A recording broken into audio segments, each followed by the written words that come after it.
Good evening, Bahamas. Coming up tonight. The Works Minister responds to customers' cries over high fuel costs. A controversial government MP says he'll continue to speak out on behalf of his constituents.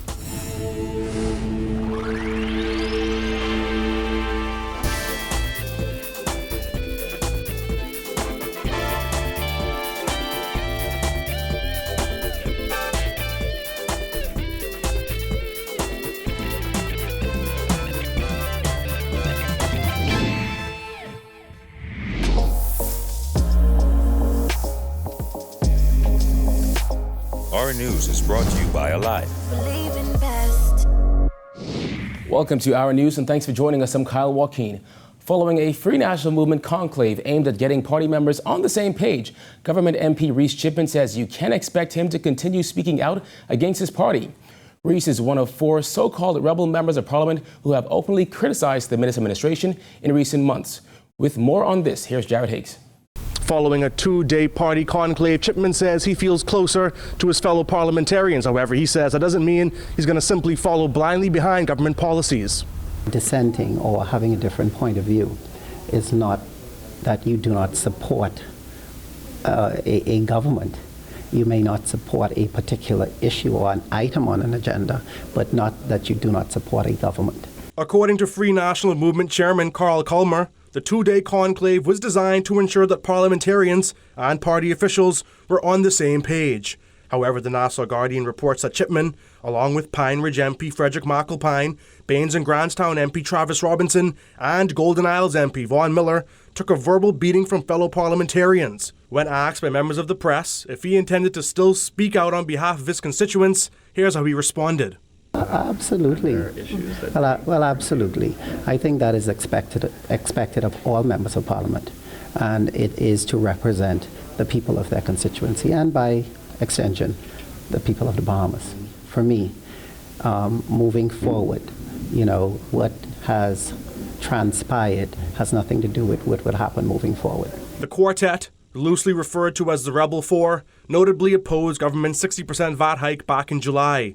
More recently, the 4 MPs voted against a resolution to house the General Post Office at the Town Centre Mall, which is owned by Immigration Minister Brent Simonet and his brother. At the time, Miller called the move a brazen perpetuation of corruption, while Robinson insisted that he did not believe that cabinet ministers should benefit from government contracts. Despite his opposition to government stance on past issues and reports that fellow parliamentarians had harsh words for him and his fellow dissenting colleagues, Chipman denies that he has a strained relationship with the party. I can't say that I have a disconnect with any of my party members. I wouldn't say any of them. I can't say I have a disconnect in terms of the overall feel of it. I think we do recognize so that there's some work to be done, and we are all willing to work on it. During the conclave, McAlpine and Robinson reportedly apologized for comments that might have insulted the Prime Minister or the party. Calling into the Guardian radio talk show The Revolution with Juan McCartney, McAlpine clarified that while he did apologize to the Prime Minister, he does not regret voting against the Post Office resolution or the VAT hike, saying he would do it again. Chipman and Miller reportedly did not apologize, and the Centreville MP wouldn't go into details surrounding the meeting. It was important for our party. Of course, we can't discuss the nature of a conclave. However, we are unified. Unity, as we all know, unity has to be practiced, and I think we are committed to practicing unity to get to a point where we are able to, of course, fulfill all of the and I don't want to use promises, but all of what, or most of what we have said we would do from our manifesto perspective. Day 2 of the conclave, which involved party officials including meritorious council members and former MPs, saw parliamentarians lambasted for failing to answer phone calls and for being out of touch. Some FNMs were also upset about not getting jobs. Reporting for Our News, I'm Jared Higgs. All right, thanks, Jared. Well, as Bahamas Power and Light continues to catch heat from its customers over the drastic increase in light bills, the company's chairman and CEO are asking consumers to bear with them. We at BPL, not just the executive management, but even the folks who work at BPL are doing everything we can. So as soon as we get those assets back in our hands, to get them back up and running as quickly as possible. Bahamas Power and Light chairman Dr. Donovan Moxey says the company is trying when it comes to bringing electricity bills back down. just days after admitting that the exorbitantly high light bills are the result of the fires that happened a few months back and the company using more expensive fuel. Moxie is seeking to bring a little more clarity to the matter while urging BPL consumers to bear with BPL as the company seeks to bring some sort of relief.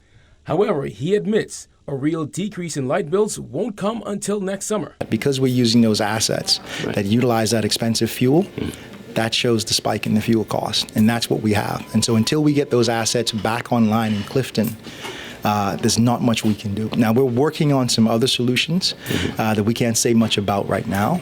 And so we're feverishly trying to resolve this issue for the Bahamian people, because everybody's hurting. We understand that. There have been reports of some bills tripling in price. Now, as for whether he foresees them going any higher, I don't see the ratio going beyond the 70-30% mixture. Okay. I don't see that going beyond that. And so what we look here now is that how do we now get assets that use the cheaper oil back online? And that's really where the issue is. How do we do that quickly? Last Friday, BPL signed a memorandum of understanding with Shell North America, making way for an integrated LNG gas-to-power plant.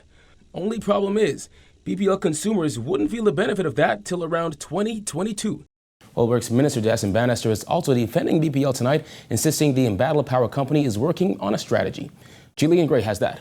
While the Works Minister stopped short of giving full details as to what will happen as it relates to those high fuel costs, he did say that BPL has a plan. We are on the way. He signed the MOU with Shell. We are on the way to seeing some tremendous developments in this country with BPL. And I'm really, really pleased with what I'm seeing. The Works Minister said consumers should consider that global oil prices have increased. We are a very small market. If you look at the price of oil in the international market over the year, from last year to now, you'll see how much has risen. You see the intangibles that impact BPL and what we are trying to do in the country. And notwithstanding the increase, we see the tremendous improvements that have been made at BPL. Those fires that took out 2 of Clifton Pier's engines are under investigation. A full report is expected soon. The insurers have their investigators there looking at them. And when we have the reports, we're going to share them with the country, because it's very important to know exactly why they were caused, what the problems were. Reporting for our News, I'm Jillian Gray. All right, thanks, Jillian. Well, more than 2 months after he promised a probe into the removal of the entire board at Bahamas Power and Light and a public feud between the minister and certain board members, Prime Minister Dr. Hubert Minnis once again dodged questions from reporters seeking an update. Despite repeated questions, it remains unclear who is conducting the probe or whether it has even begun.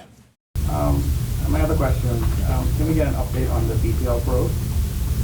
What that got to do with over there? Over the hill, Travis. And what are they asking about? Okay, well, I answered you.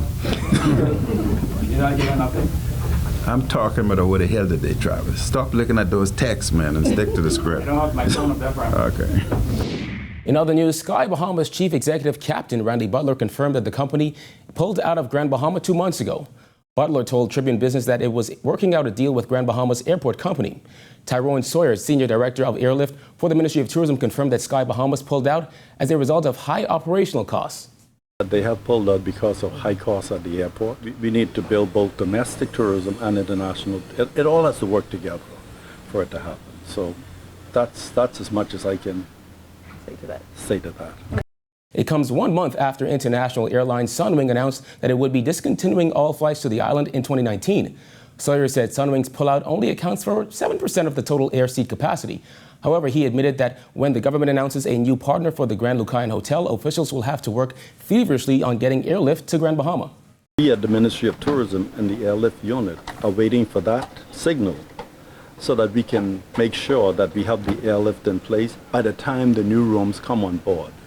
Usually what happens in our society, we hear more airlift and we equate additional seats with additional air stopover arrivals. I'd just like to dispel that myth a little. The incremental growth in air stopovers comes from demand. You've got to create these. What I'm trying to say is that we have to create some excitement about Grand Bahama. And once we've created the excitement, airlines tend to come because people are demanding it, and that helps us to achieve our airlift goals. Well, a man charged in connection with last week's murder at an abandoned hotel in Okra Hill today pleaded with the magistrate to be kept away from maximum security after being remanded to the Bahamas Department of Corrections. 34-year-old Harold Taylor told Magistrate Cara Turncrest DeVoe that he fears his life would be in danger if he were sent to maximum security on remand. The Shirley Street resident is accused of the October 30th killing of Jason Young. You may recall Young's body was found at an old abandoned hotel at Okra Hill last week, renewing the call for the building to be torn down. Taylor was also charged with the attempted murder of a woman who reportedly fled the scene naked in search of help. He was not required to enter a plea and was denied bail. Taylor returns to court on December 18th for presentation of a voluntary bill of indictment. The magistrate said she made a note of Taylor's request but pointed out that authorities at the Department of Corrections would house him where they have space. Also in court, 41-year-old Carlos Brown of East Dennis Street in the white T-shirt. He's accused of killing 35-year-old Ronaldo Perez Bullard sometime between October 25th and 28th. Bullard's body was found in bushes last week Sunday by several children as they were playing. Police, however, believe Brown did not act alone as they expect to charge another with the murder. In court, Brown too had a request from the magistrate. He asked that he be able to see a doctor once sent to prison. He wasn't required to enter a plea and was denied bail. He returns to court on December 19th. Still to come on our news, a Grand Bahama man shot and killed in Bimini overnight. Plus, Palm Key breaks ground on a $100 million resort complex. Stay tuned.